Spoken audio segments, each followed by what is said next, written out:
শ্রীকৃষ্ণ। রাধে রাধে। আজকে আমরা জানব ভক্ত প্রহ্লাদের নীতিশাস্ত্র শিক্ষা এবং তিনি কিভাবে শ্রীহরিকে দর্শন করেছিলেন। একদিন শুক্রাচার্য বললেন, মহারাজ, প্রহ্লাদ এখন নীতিশাস্ত্র শিক্ষা লাভ করেছে। হিরণ্যকশিপু তখন প্রহ্লাদকে প্রশ্ন করল, প্রহ্লাদ, বন্ধু শত্রু মধ্যস্থের প্রতি রাজা কিরকম ব্যবহার করবে? মন্ত্রী মন্ত্রণা বিষয়ে বুদ্ধিদাতা অমাত্য, বাইরে ও ভেতরের লোক, চর চোর যাদেরকে জোর করে দাসত্ব স্বীকার করানো হয়েছে তাদের সম্বন্ধে এবং অন্য ব্যক্তিদের সম্বন্ধে কর্তব্য বা বিধান কি? তুমি বলো, তোমার মনোভাব জানতে চাই। প্রহ্লাদ বিনীতভাবেই বললেন, পিতা, গুরুদেব আমাকে এসব উপদেশ দিয়েছেন, আমি গ্রহণও করেছি, কিন্তু আমার বিবেচনাতে এই সমস্ত নীতি ভালো নয়। জগন্নাথকে বাদ দিয়ে জগতের শত্রু ও মিত্র সম্বন্ধ নিয়ে আমার কোনো কাজ নেই। আসল বিদ্যা হচ্ছে সেটি যা আমাকে এই জড়জগতের বন্ধনে আবদ্ধ রাখবে না। অবিদ্যা হচ্ছে এই দুঃখপূর্ণ জগতে কি করে আরো বেশি করে বদ্ধ হয়ে কষ্ট পাওয়া যায় সেই শিক্ষা। আমরা মনে করি যেন এই শিক্ষাতে প্রভূত লাভবান হব, কিন্তু পরিণামে তা ভালো হয় না। অজ্ঞানতা ও বিদ্যাতে বিদ্যা বুদ্ধি করা উচিত নয়। বালকেরা যেমন জোনাকি পোকাকেও আগুন মনে করে, সেরকম অবিদ্যাকে বিদ্যা বুদ্ধি করা ঠিক নয়।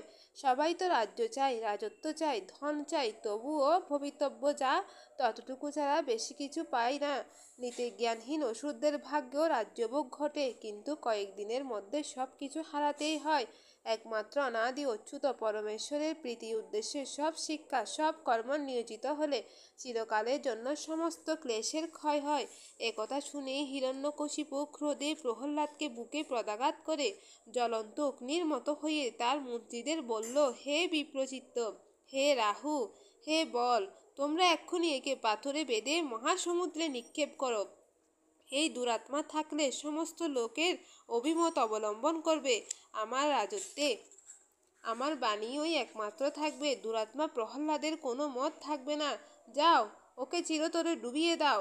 অসুরেরা প্রহ্লাদকে নিয়ে বিশাল পাথরের ছাইয়ের সঙ্গে আষ্টে পিষ্টে বেঁধে সাগরে নিক্ষেপ করল। তারপরও বহু বহু পরিমাণে পাথর নিক্ষেপ করে নিমজ্জিত প্রহ্লাদকে চাপা দিতে লাগলো, যেন সমুদ্রকে অনেক পর্বত দিয়ে আবৃত করা হলো।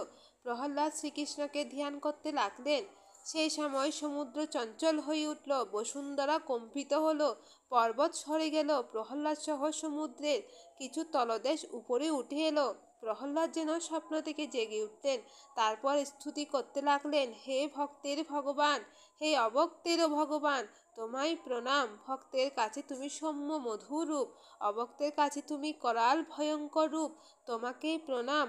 ভক্তের কাছে তুমি প্রকাশ স্বরূপ, অভক্তদের কাছে তুমি অপ্রকাশ বা নির্বিশেষ ব্রহ্মরূপ। তোমাকে প্রণাম।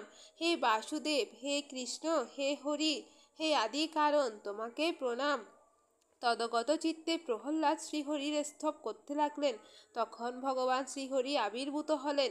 প্রহ্লাদ সম্ভ্রমে উঠে পরে শ্রীহরির পাদপদ্মে প্রণতি নিবেদন করলেন। তারপর প্রহ্লাদ বললেন, হে আরাধ্য প্রভু, হে শরণাগতের দুঃখহারী কেশব, আমার প্রতি প্রসন্ন হও, আমাকে দর্শন দিয়ে পবিত্র করো।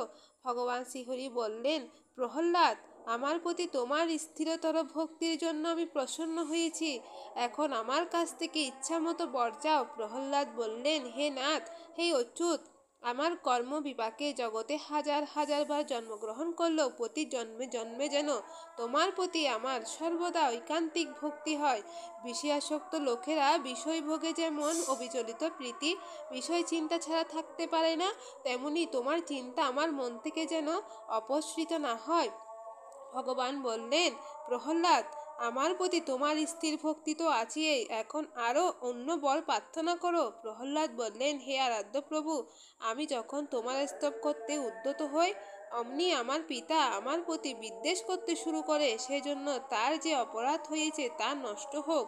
তার নির্দেশে অনেক অসুর আমাকে অস্ত্রাঘাত করে, আগুনে নিক্ষেপ করে, জ্বলন্ত তেল কড়াইতে ফেলে বিষ খাওয়ায়, সমুদ্রে ছুঁড়ে মারে, পাথরে চাপা দেয়। এভাবে অসংখ্য উৎপীড়ন অসৎ ব্যবহার কারণে পিতার এবং তাদের মহান অপরাধ থেকে তাদের সবাইকে মুক্ত করুন।